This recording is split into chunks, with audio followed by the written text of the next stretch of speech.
आप लोगों के सामने ओम प्रकाश राजभर जीत का प्रमाण पत्र लेके जाऊंगा।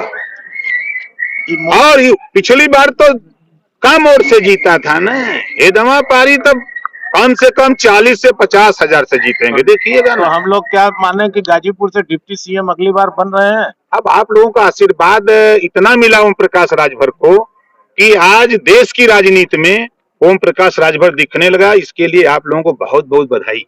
एक आपने बयान अभी दिया है कि मोटरसाइकिल पर 3 सवारी का चालान नहीं होगा, इससे बड़ा चर्चा आ गई। ये बयान क्यों देना अब पड़ा? आप सोच लीजिए कि आप देखिए, ट्रेन में बोगी होती है, एक बोगी में 60-70 सीट होती है, 200 300 400 लोग जाते हैं, तो उस ट्रेन की चालान नहीं होती है, सरकार नहीं करती है। 50 सीटर 60 सीटर की बसें होती हैं, 100 90 उसमें ठूस के जाते हैं, चालान नहीं होती है। 9 सवारी की जीप मिलती है, 9 सवारी का पास होता है, उसमें भी 20-22 भर के जाते हैं, उसकी चालान नहीं होती है। सिपाही थाने पर जब कोई एप्लीकेशन पड़ती है, कोई झंझट तकरार होता है, तो दरोगा जी सिपाही जी जाते हैं पकड़ने। जब पकड़ लेते हैं तो बिचवा में बैठाते हैं, तो 3 हो जाते हैं, तो सिपाही जी दरोगा की भी चालान नहीं होती है। तो फिर बताइए कि अगर हम लोग 3 सवारी चलते हैं तो क्यों चालान होती है? अगर हमारी चालान होगी तो सबकी चालान होनी चाहिए। इस नाते 3 सवारी फ्री किया हूं। और नकाब इन चुनाव के पहले आ गया। देखिए, भारतीय जनता पार्टी चुनाव जब आता है तो ये धर्म का चश्मा पहनते हैं, नफरत की राजनीति बोलते हैं। एक समान अनिवार्य और फ्री शिक्षा की बात ये क्यों नहीं बोलते? देश में प्रदेश में रोजगार की बात क्यों नहीं बोलते? ये अन्ना पशु आवारा पशु योगी मोदी के ललका साठ से निजात कैसे मिले किसान को, आम आदमी को, इस पे क्यों नहीं बोलते? प्रदेश में अभी घरेलू बिजली का बिल माफ हो, अभी इन्होंने किया ना, 4.5 साल तक उत्तर प्रदेश के 24 करोड़ जनता का बिजली का दाम बढ़ा के लूटा। आचार संहिता लगने के 3 दिन पहले बिजली का दाम आधा कर दिया। क्यों कर दिया भाई? इसका मतलब कि आपने लूटा, पैसा वापस करो पहले। तो बिजली का बिल माफ, 1 करोड़ रुपया गुजरातियों का, 1 लाख करोड़ रुपया गुजरातियों का कर्जा माफ हो सकता है, तो उत्तर प्रदेश के लोगों का बिजली का बिल क्यों नहीं माफ हो सकता है? इस पे क्यों नहीं बोलती भारतीय जनता पार्टी? स्वर्गीय अटल बिहारी वाजपेयी जी ने कहा था, मुफ्त देना है तो शिक्षा दो, दवाई दो, रोजगार दो, नौकरी दो। यही का दे रहे हैं मोदी जी। आप सत्ता में आएंगे तो माफ करेंगे ये बिजली का बिल? 300 यूनिट बिजली फ्री 5 साल सबको मिलेगी। और जो बकाया बिल?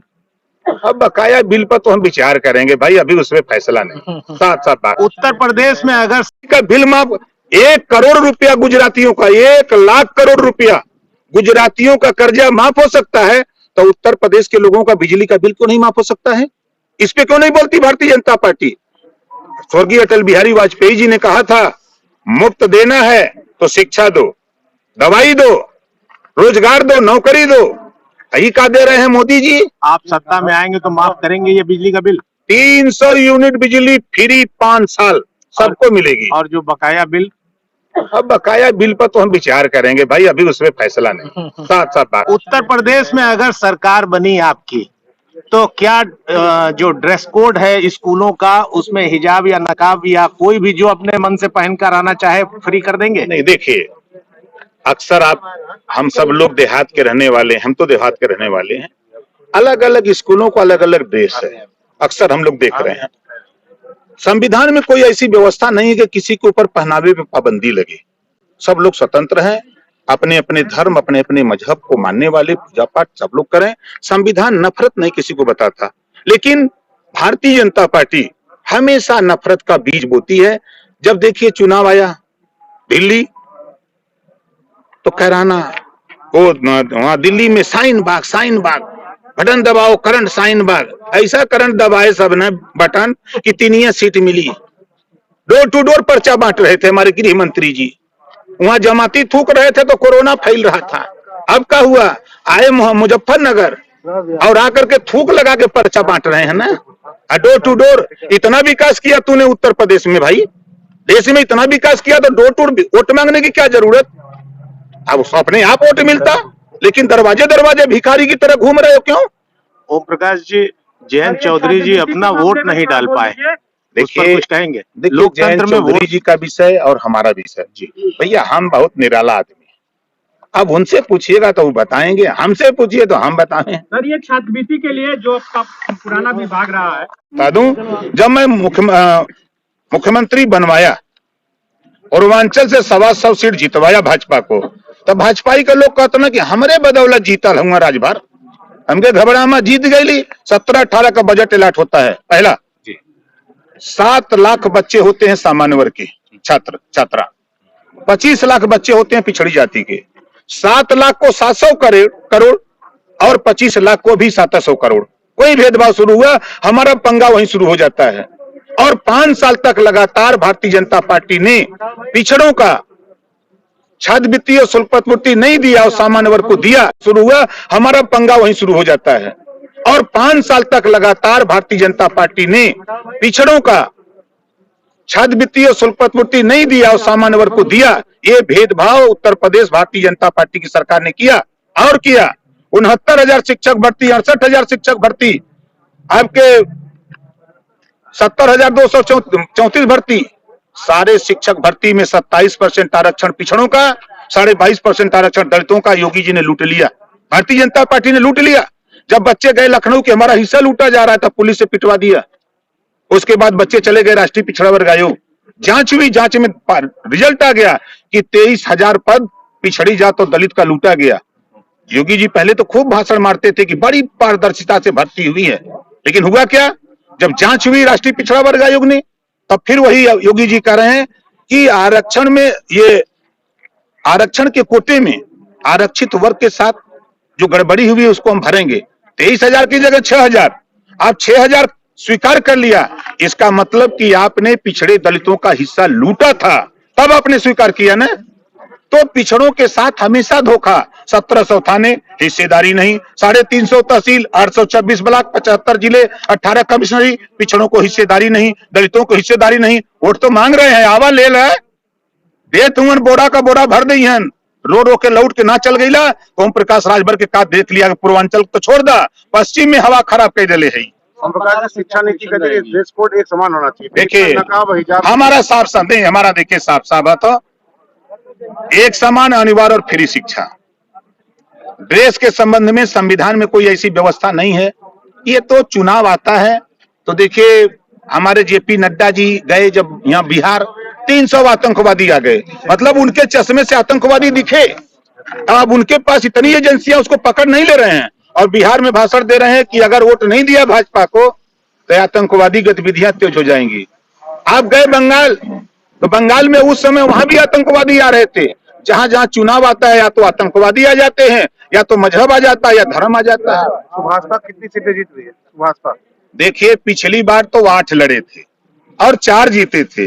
इस बार 18 लड़ रहे हैं, 18 जीतेंगे। सैदपुर से भी कोई सीट आप लोग की फाइनल नहीं हुई, इस पे क्या कहेंगे? अरे हो ही जाई महाराज, आज तक काली से नामांकन शुरू है। चलिए, आपको क्या पोजीशन रहेगी? बनारस में शिवपुर जीतेंगे, बनारस में अजगरा जीतेंगे, बनारस में पिंडरा जीतेंगे, सेवापुरी जीतेंगे, रोहनिया जीतेंगे, बनारस में उत्तरी जीतेंगे, बनारस में दक्षिणी कैंट जीतेंगे। दुइये पर लड़ाई है, ममता दीदी जी के बुला ले ही ला जाओ, वो दोनों पे लोग का हवा निकाल दे। आज मैंने किया है 4 सेट भाई, और आगे इरादा है सरकार बनाने का। तो सरकार बनाने अगर जा रहे हैं तो कुछ संदेश देना चाहेंगे विपक्षियों को? नहीं, हम प्रदेश के 24 करोड़ जनता को ये संदेश देना चाहते हैं कि माननीय अखिलेश यादव जी और ओम प्रकाश राजभर, जयंत चौधरी, कृष्णा पटेल, रामसागर बिंद, प्रेमचंद प्रजापति, हम सब लोग मिल करके अखिलेश यादव जी को मुख्यमंत्री बनाएंगे।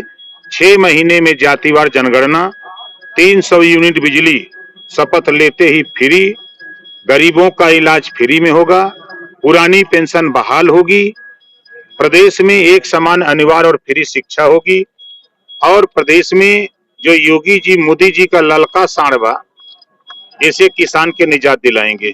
ये मोदी जी दंगावादी या परिवारवादी में कुछ इशारा कहना ऊपर कुछ टिप्पणी बात नहीं, देखी जे करे पहले खुद परिवार ना हो, परिवार का हाल का जानी, जाके पैर फटे बेवाई सो ही जाने पीर पर आई। सर, गाजीपुर का 7 स्कोर है, 7 में से कितने मिलेंगे? सातो यार, ये कौन न बची, देखी है ना, जवानत न बची। भैया पिछली बार चुनौती देता हूँ, पूर्वांचल नहीं, पूरे उत्तर प्रदेश अभी हुआ 58 ना, 58 में 52, 52 आने दीजिए ना। ये बताएं कि पिछली बार आप जब भाजपा के साथ थे तो 5 सीट आप लोग जीते थे, इस बार 7 के साथ। मुख्तार अंसारी पे चर्चा लग रही है कि आपने उनकी घोषणा की थी, क्या लग रहा है, लड़ने जा रहे हैं आपके टिकट पे? अभी तो उनके बेटा अब्बास और मुख्तार अंसारी दोनों लोग नॉमिनेशन एक साथ करने वाले हैं।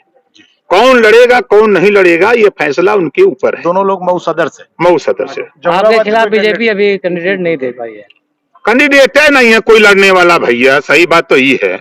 आप लोग भी सदर में नहीं दे पाए अब तक। कौन चीज? अरे तय हो गया, दुल्हा एकदम साज रहा है महाराज, काय जखनिया में आप गाजीपुर की बात कर रहे हैं, हम बलिया से, गाजीपुर से, मऊ से, आजमगढ़ से, अम्बेडकर नगर से, हम कह रहे हैं जौनपुर से भारतीय जनता पार्टी का खाता न खुली। ओम प्रकाश जी, एक तो छोटी सी बात है, आपके यहाँ समाजवादी पार्टी की पूर्व विधायक और मंत्री रही शादा फातिमा बागी हो गई हैं आपके खिलाफ। नहीं तो देखिए, लोकतंत्र है, नेता लोगों का इधर से उधर जाना तो लगा रहता है। कितना फर्क पड़ेगा? कोई फर्क नहीं। आप देखिएगा, यही काउंटिंग स्थल जहां बनेगा